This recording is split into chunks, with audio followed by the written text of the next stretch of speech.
करवा चौथ 2024 के बारे में बात करने वाले हैं। इस वर्ष करवा चौथ कब मनाया जाएगा, क्या ऐसे उपाय हमारी माताएं बहनें सुहागिन कर लें जिससे कि उनके पति के जीवन में कष्ट ना आए। आज इस वीडियो में हम इसी पर चर्चा करेंगे और आपको बताएंगे कि क्या 3 ऐसी काम कर लें और ऐसे काम 3 जब आप करेंगे तो आपके पति के जीवन में निश्चित रूप से सफलताएं और लाभ मिलते हुए आप देखेंगे और उनको दीर्घायु भी मिलेगी। इस वीडियो को अंत तक देखेंगे तो इसमें हम बताने वाले हैं कि पूजा किस प्रकार करनी है और आपको भद्रा से कैसे बचना है या भद्रा कितने समय का लगेगा और क्या उपाय करने चाहिए जो 2024 में आपके पतिदेव को आने वाले पूरे वर्ष में लाभ दे। राधे राधे मित्रों, स्वागत है एस्ट्रो आश्रम पर। बात कर रहे हैं करवा चौथ 2024 जो माताएं बहनें इस वर्ष मना रही हैं। क्या ध्यान रखना है? सबसे पहले प्रश्न आता है भद्रा का। तो भद्रा की बात कर रहे हैं तो सुबह 6:10 से लेकर 6:31 तक यानी 21 मिनट के लिए ही भद्रा लग रहा है। तो भद्रा से कोई भी डरने की या चिंता करने की आवश्यकता यहां पर नहीं है। अब बात करते हैं कि भद्रा तो नहीं लग रहा है लेकिन हमको कैसे पूजा करनी चाहिए।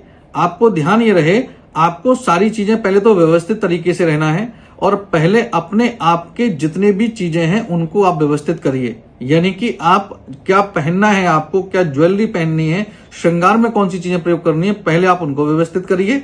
उसके बाद पूजा में क्या क्या सामान आपको चाहिए होगा उसको आप लिस्ट वाइज देखकर उसको व्यवस्थित करिए। और आपको यह ध्यान रखना है कि जब भी आप पूजा कर रही हैं तो आपको किसी न किसी को कुछ भी दान करना चाहिए। अब किसी ना किसी का मतलब क्या हुआ, यहां किसी भी सुहागिन महिला को ही दान करना है। जनरली देखा गया है कि बहुत सारी महिलाएं अपने से बड़े यानी अपने सास को, अपनी जेठानी को ही कुछ ना कुछ दे देती हैं। कोशिश करें उनको अगर देती हैं तो किसी घर की बाहरी महिलाएं या ब्राह्मणी मतलब ब्राह्मण की पत्नी, उनको भी अवश्य कुछ ना कुछ दान करना चाहिए। यदि ऐसा करते हैं तो करवा चौथ पर निश्चित रूप से आपको बहुत अच्छे लाभ देखने को मिलते हैं। दूसरा, अब बात करते हैं 3 चीजों की कि जो 3 चीजें आपको करनी है उनसे आपको क्या लाभ मिलेगा। सबसे पहली चीज, आपको करवा चौथ के दिन राजा कौड़ी या कौड़ी आप 5 ले लीजिए संख्या में, आप अपने पति के नाम से किसी भी माता के मंदिर में जाकर दान करेंगे तो आप मानकर चलिए उनके करियर में, उनके व्यापार में, उनके जीवन में धन संबंधी समस्या समाप्त होती है। अगर आप ऐसा करती हैं अपने पति के नाम से तो उनके जीवन में चल रही इस प्रकार की समस्या खत्म होगी। दूसरा, यदि आपके पति की दीर्घायु आप चाहती हैं, यदि आप चाहती हैं आपके पति लंबी उम्र तक जिएं और इसके अलावा भी अगर हम बात करें तो उनको किसी प्रकार का कोई कष्ट ना हो, जिसको रोग कष्ट कहते हैं, किसी प्रकार का स्वास्थ्य कष्ट ना हो, तो इसके लिए आप 1.25 किलो पेठा ले लीजिए। पेठे की मिठाई आती है, आपने देखी होगी।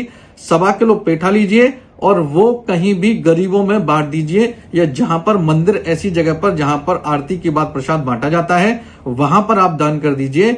आप देखेंगे आपके पतिदेव को पूरे वर्ष भर स्वास्थ्य कष्ट से मुक्त रहेंगे और उनको लाभ मिलेगा। तीसरा उपाय है, अपने पति के लिए इस करवा चौथ पर आप 1.25 किलो काले चने ले लीजिए। अगर आपको लगता है कि आपके पतिदेव के जीवन में शनि संबंधी कोई समस्याएं चल रही हैं, आपके पतिदेव पर किसी प्रकार का कोई भी कोर्ट केस चल रहा है, आरोप प्रत्यारोप आक्षेप चल रहे हैं, आपके पतिदेव पर आपके व्यापार या उनकी नौकरी में किसी प्रकार के षड्यंत्र चल रहे हैं या उनके जीवन में बार बार कोई ना कोई रुकावटें आ जा रही हैं, तो काले चने 1.25 किलो लीजिए और ऐसी जगह पर आप दान कर दीजिए जहां पर भंडारा होता हो। यानी अक्सर वहां पर कुछ ना कुछ बनाकर बांटा जाता है। ऐसे मंदिर में, ऐसे गुरुद्वारे में या किसी भी धार्मिक स्थल पर आप दान करिए। आप देखेंगे आपके पति के जीवन में इससे संबंधित समस्याएं नहीं होंगी। वीडियो हमारा आपको कैसा लगा कमेंट सेक्शन में राधे राधे लिखें। आप हमें लाइक करें, फॉलो करें, सब्सक्राइब करें और इस वीडियो को शेयर करना ना भूलें। राधे राधे।